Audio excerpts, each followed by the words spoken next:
Hey, everybody. Welcome to the Difference Maker Revolution podcast. Today you have Steve and myself, as the other gentlemen are off in another world today.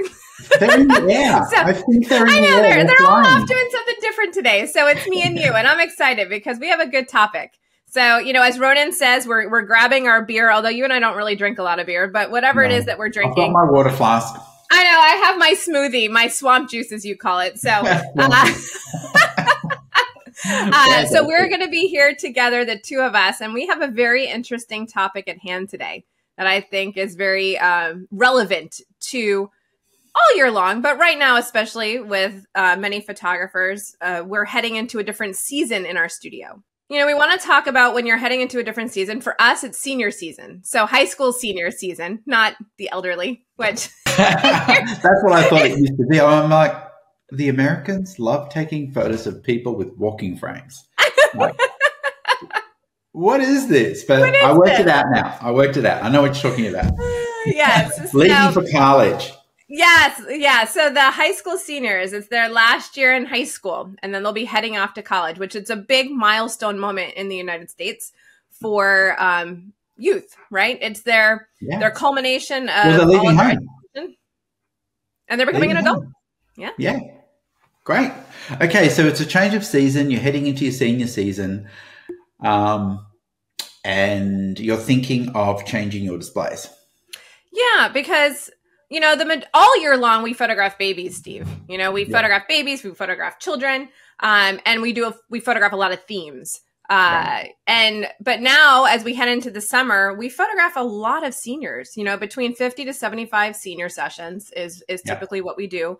And while they all walk in and think it's really cute to see wizards and fairies and babies on the wall, and they're all like, "Oh, ooh, ah, that's so cute." And it's nice for the parents, obviously, if they have other children that might be younger. Although I would say I could probably count on my hand the number of parents that have high school seniors that also have a 1-year-old.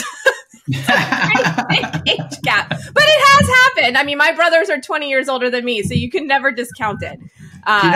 Do you know what, Jeanine? I worked really closely with a photographer in Denver, and his whole business was senior photography. And I could not believe how many families that were coming in for senior photography also had kids that were under 5.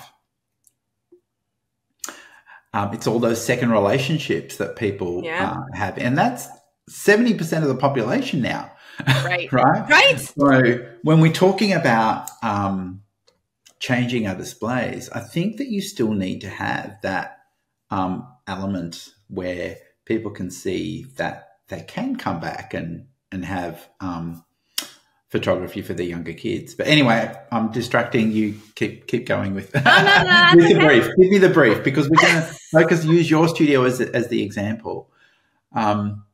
And so what's the goal of this? So my goal, and I thought we could chat about it, because I know if I'm having these thoughts and going through the process, I figured that other photography studios and owners that are listening to this podcast are also going through the same process, whether it be for high school seniors or any other, heading into the holidays, heading into spring, whatever seasons change that might be, or genre changes there might be for you. This one just happens to be a big one because you're going from babies to seniors. And what do you do? Do you change all of your displays? That would get expensive. but you and I have had this conversation before. Sometimes in your back of your brain, what is it costing me not to change my displays? Or what are the critical displays to change versus leave? Because like you said, they do have families. Obviously, most high school seniors have parents, and they have siblings, and they have other things that might interest them. So what should I stay or should I go now? It's like an 80s song. Okay. So you've sent me some photos, and I can see, what's in there, and I can see some changes from when I was there last time. So that's awesome. I think primarily you want to get rid of anything that triggers to somebody, DIY, I can do that myself. and you've still got the 3 photos in a row. Now I know the middle one is bigger, and I can't tell from the photos the sizes, but it looks maybe like a 20 by 24 and 2 16/20s next to it. Is that something? 24 by 30 and 2 16 24 by 30. Yep. Oh, sorry. That was my alarm to remind me that I've got a meeting with you. That you've got to be on a podcast. And we started early. Sorry. We tricked your alarm. We started early, Steve. we tricked it. Oops.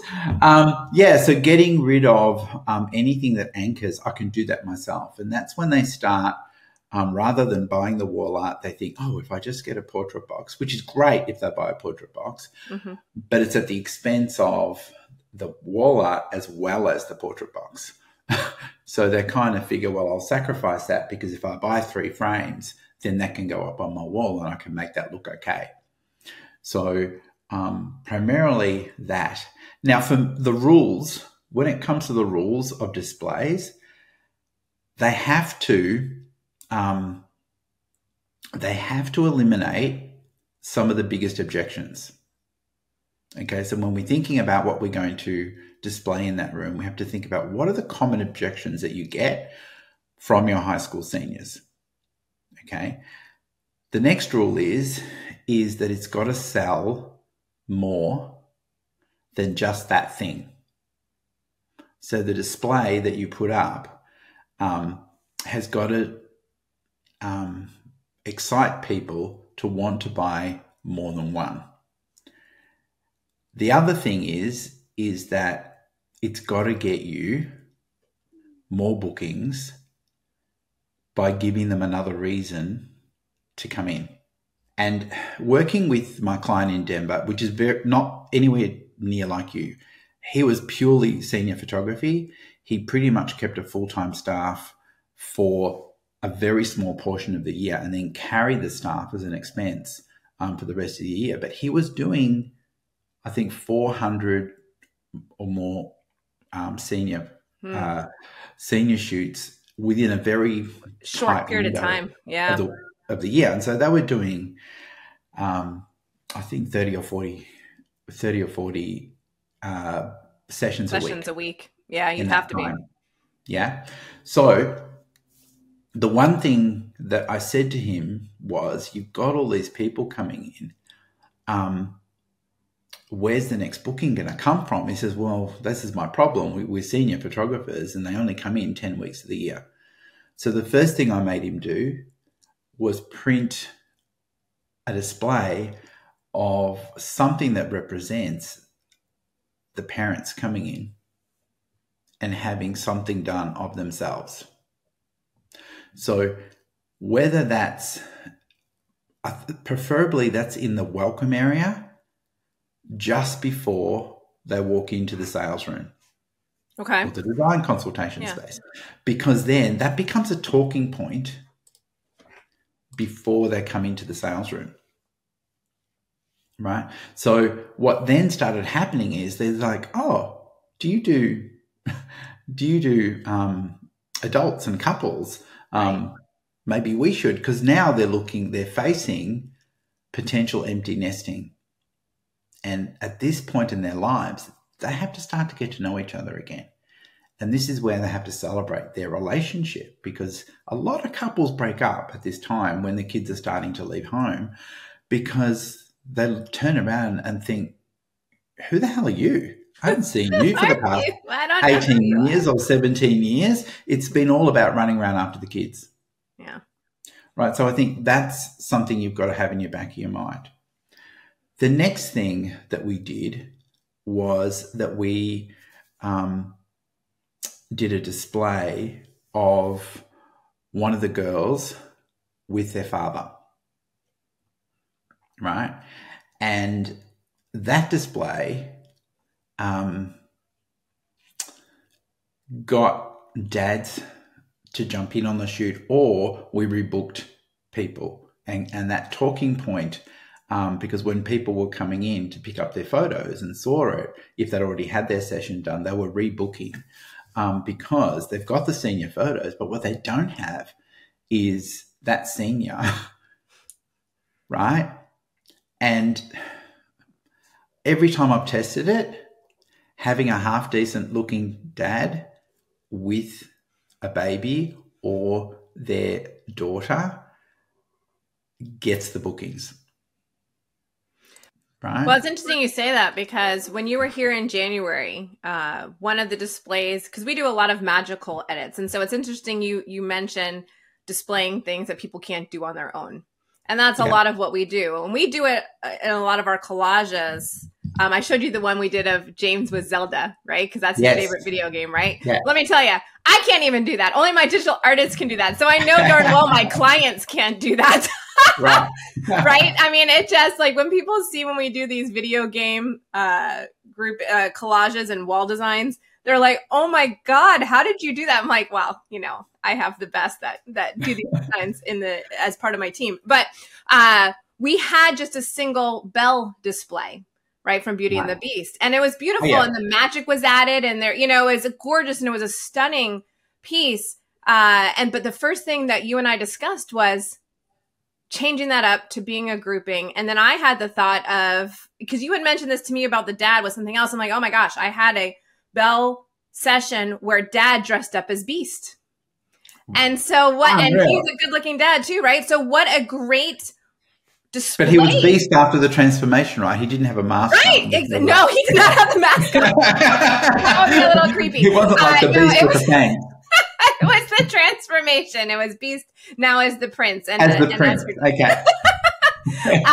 And so we changed that, and oh my gosh, it is even more a discussion piece now. And dads do. They come in, they see it, they get excited about the session, and we've booked additional sessions. We've booked some Beauty and the Beast with dad and daughter, but more so, we've booked other sessions where the dads want to come back and be a part of it. And it's sparked because of that story. So you've already proven it works for you. Yeah. It's insane. So, it's amazing. So what I love about this story is that you had that key piece, which this is what most photographers do. They take this incredible photo and they put a single piece up. And it's great, but it doesn't tell the story.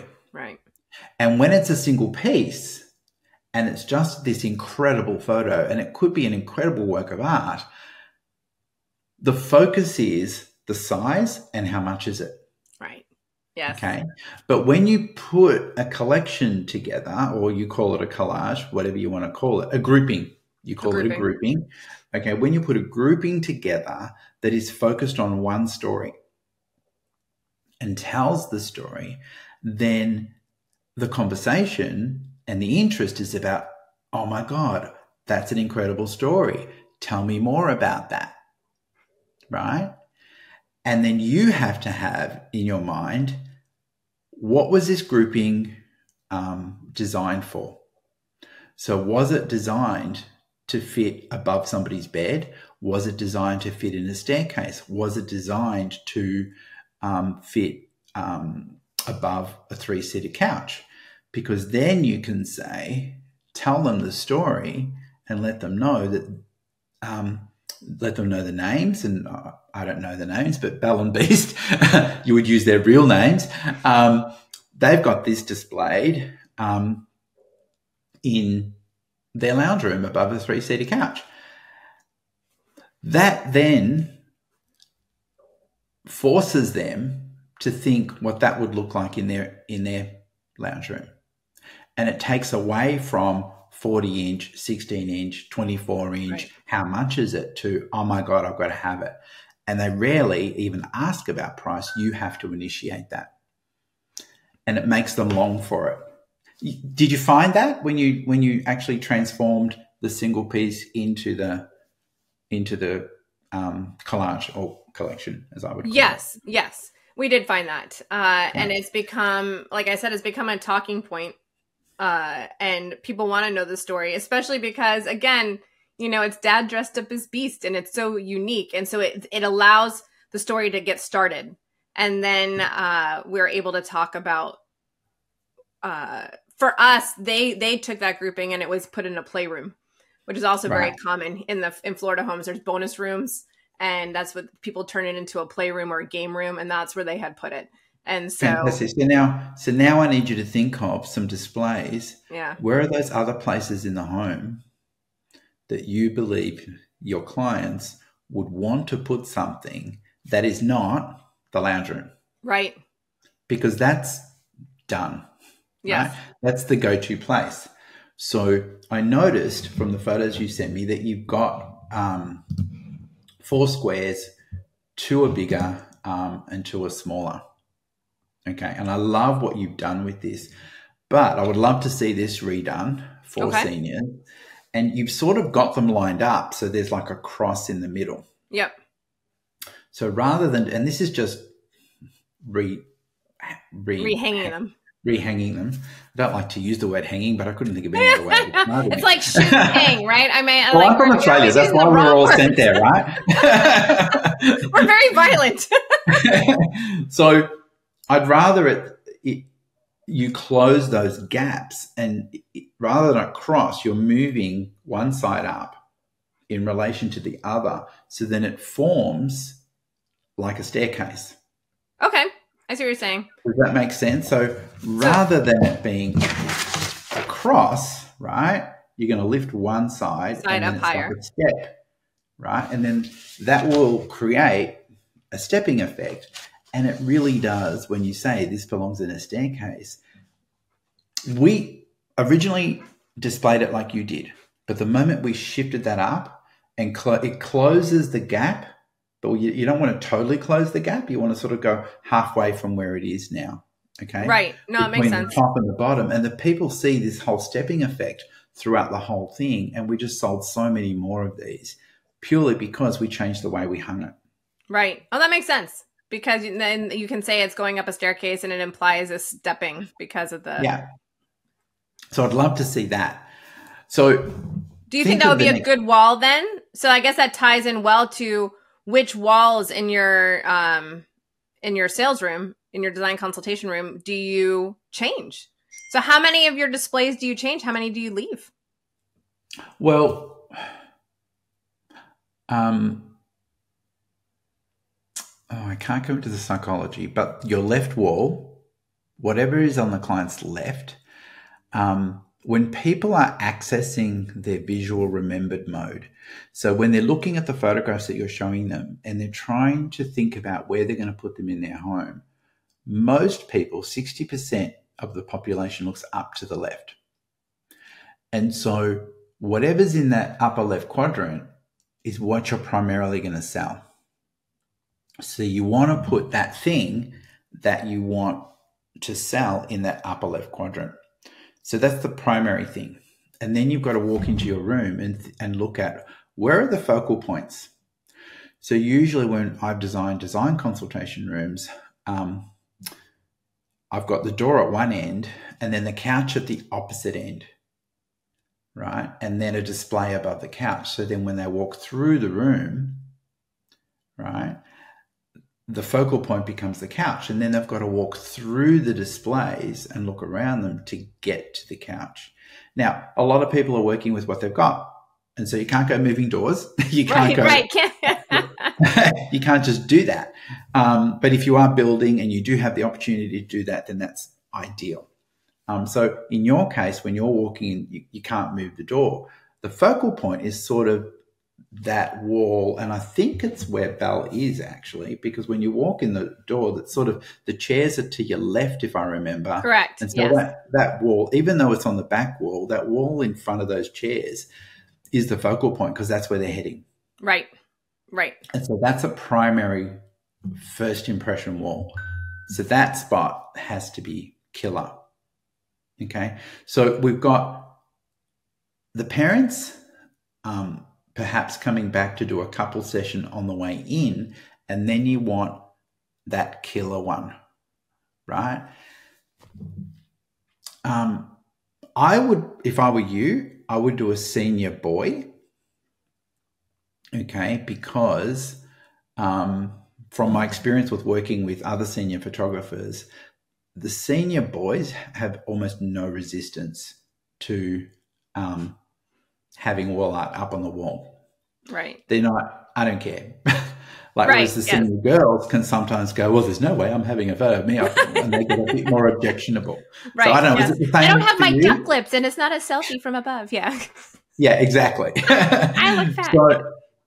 And mums, for whatever reason, seem to melt a bit more when it's a guy. Yeah. A male. Even if they've got 3 girls, they just seem to, I don't know. Aw, look at that son. He was so sweet for his mother. He put their Yeah. portraits up on the wall. That's what I would be thinking. Aw. Yeah. So it tends to sort of bring that in. So that's what I would put there. Your next booking, and so let's think about the objections. What are some of the objections that you get? So some of the objections we get usually come from the seniors, and it's I don't want any of this. I just want my digital image, mom, so I can put them up on social media. I want to share the pictures on Instagram.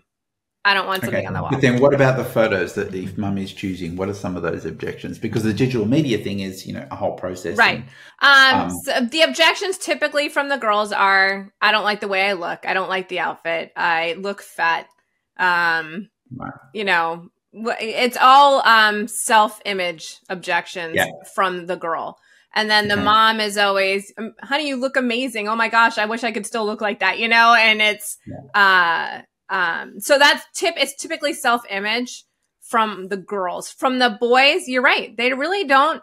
The only ones we ever get anything from is if it's an athlete and they're very particular about their muscle structure. I've had a couple who are like, I should have pumped up before coming in for my session or. Well, sometimes it's also the way that they are, like if they're holding a bat or something, whether they're actually holding it correctly in a studio. So sometimes it's about that perfection and looking like, that elite athlete that they are. Right. Okay. So from what you've said to me, I would recommend having something, a collection focused on that person or that senior doing something and not looking at the camera. Okay. Because I've noticed a lot of your displays, if not all of your displays, every photo is staring down the barrel of the lens. And the girls that don't like photos of themselves up on the wall seem to be more tolerant or a lot easier on a collection where they're not looking directly at the camera. That makes sense. And they're interacting. So most of the collections have, or you call them, oh my God. Groupings. You call them groupings. I'm trying to talk American. You call them groupings. Have 4 to 5 photographs in them. And so if you could use 2 detail shots where there's no face. So let's say it's a collection that tells the story of... I have a really good one we can use. Last year, I photographed a high school senior, and she is a world-class violinist. Great. In fact, her violin cost more than my house, pretty much. Right. Okay, right. So, yeah. So there's a lot of images of her playing where you don't really see her eyes or her face because she's in... Yes. So just the fingers on the strings. Yeah. Sometimes it's the violin, but you've captured her reflection in the violin. Sometimes it's tightening the strings. And so if you can get 2 main photos and then 2 and make it okay for them to have those detail shots as the main photos are the detail shots, that handles the objection of, I don't want big photos on the wall. I don't want the big focus because the violin, and then because you're using Pro Select to create whatever you need of that senior, you'll still sell that collection. What do you call it again? The grouping. We can call it collection. We're not going to confuse anybody if we say collection. With somebody looking at the camera, right? But you've got that for those. You've covered I don't want to be on the wall. I don't want the focus on me, because it just makes it easier for them to say yes if there's two incredible, beautiful detailed shots as the main photos, and then maybe two smaller photographs of them not looking at the camera. Plus, if everything on the wall is based on looking at the camera, then everybody thinks they have to be smiling and looking down the barrel of the lens. And sometimes they look a bit awkward, or they feel as though, I don't want those eyes staring at me all the time. That's why I don't want it on the wall. So if you can give them that opportunity to do that, that would be awesome. Do you know how hard I have tried to find a way to make a display like those ones at Universal Studios where the eyes follow you? Wouldn't that be fantastic? There you go. Solve the problem. All right. So, Steve, let's talk about this idea of one of the things I've always done in the studio in a smaller way, and now I'm thinking after our conversation, I'm going to do it in a bigger way, is I rotate displays. And I've always rotated displays based upon who's coming in. And so I would still like to do that. I mean, we can do that. We have a section of the sales room, the design consultation room, that is a corner. Like when you close the door, it is in their line. It's like their direct line of sight when they're sitting. The door is now closed. And so there's this whole corner where we can have an easel, and then we can have a whole wall that we display on. Do you like, that was my original concept, is I can change that. Those two pieces every day, right?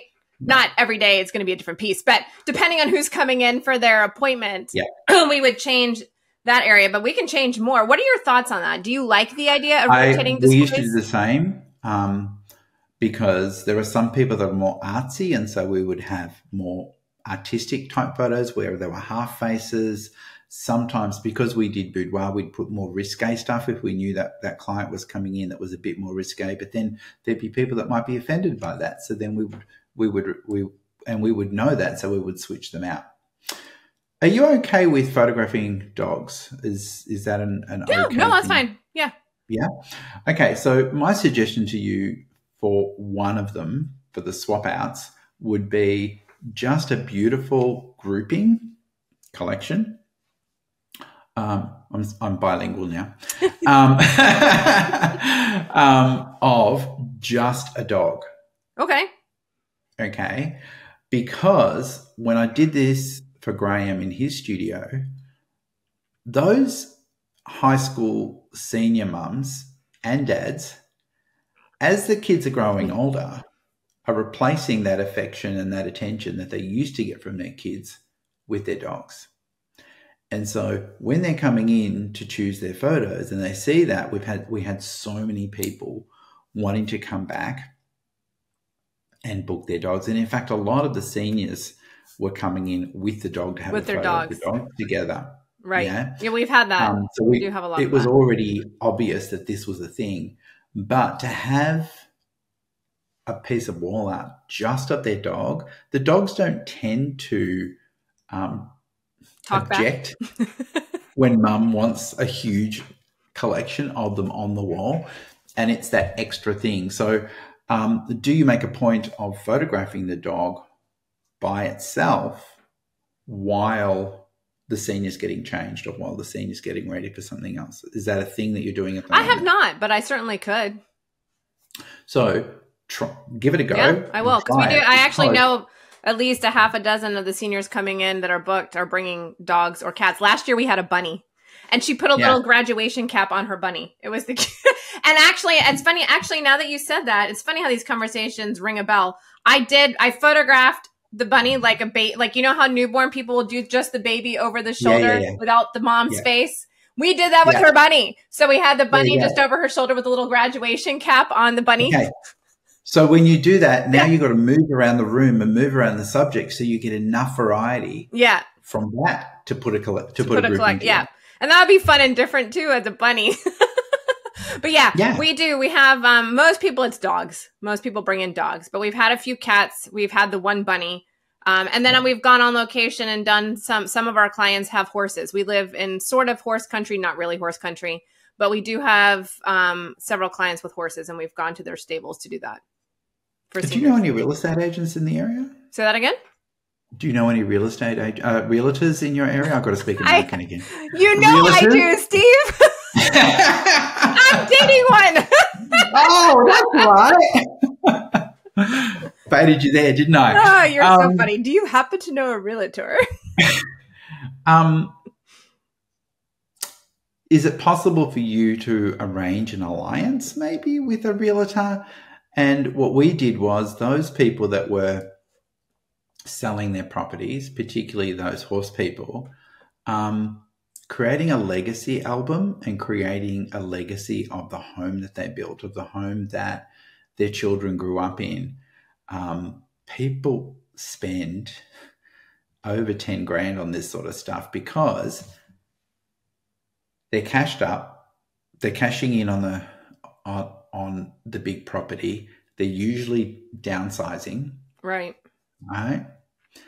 It's a place where their family have gathered for many years, and it's almost like their blood is in that soil, in those walls. And there's so many stories.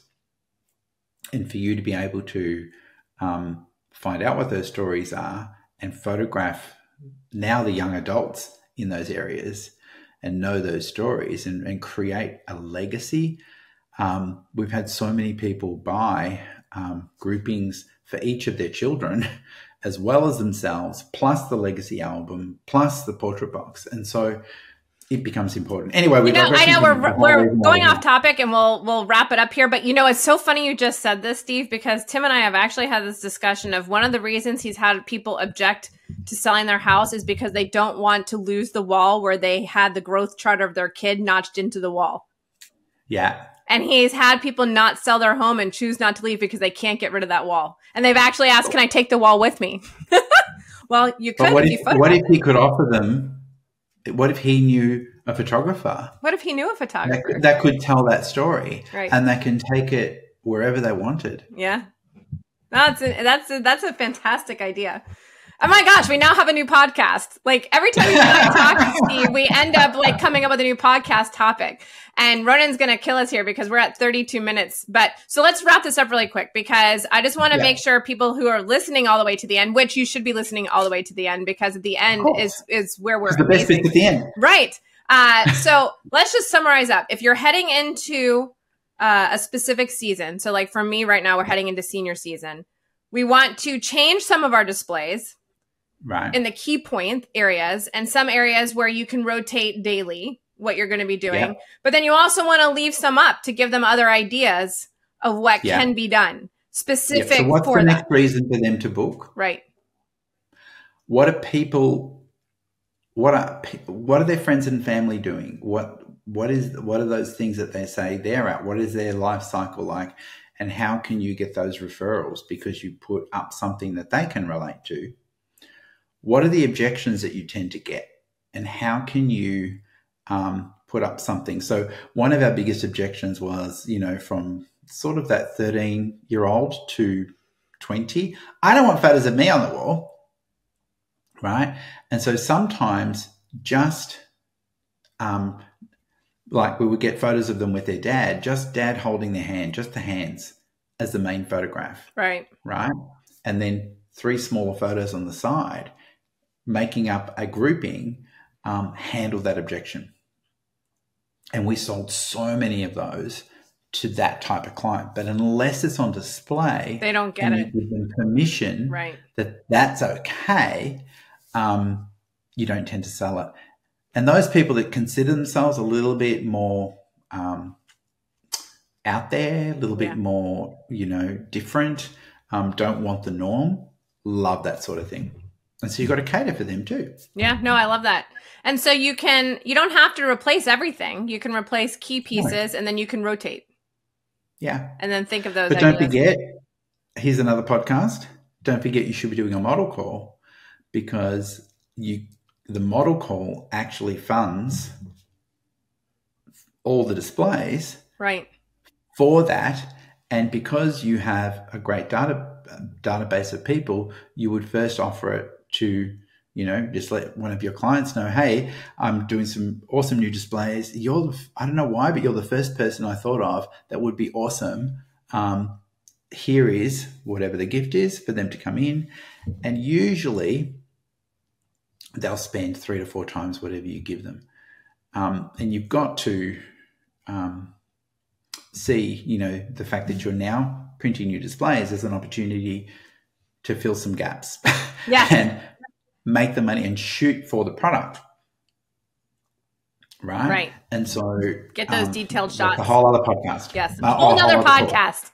But I love it. So, Steve, this has been a lot of fun. I think this is a great discussion. I hope photographers listen to this, because I think a lot of people get panicky when it comes to the idea of changing displays, because all we see is the money we're going to spend in order to do that. Right. But it's the money that you can make. To how much money each one should be making you. Right. If you think about its purpose.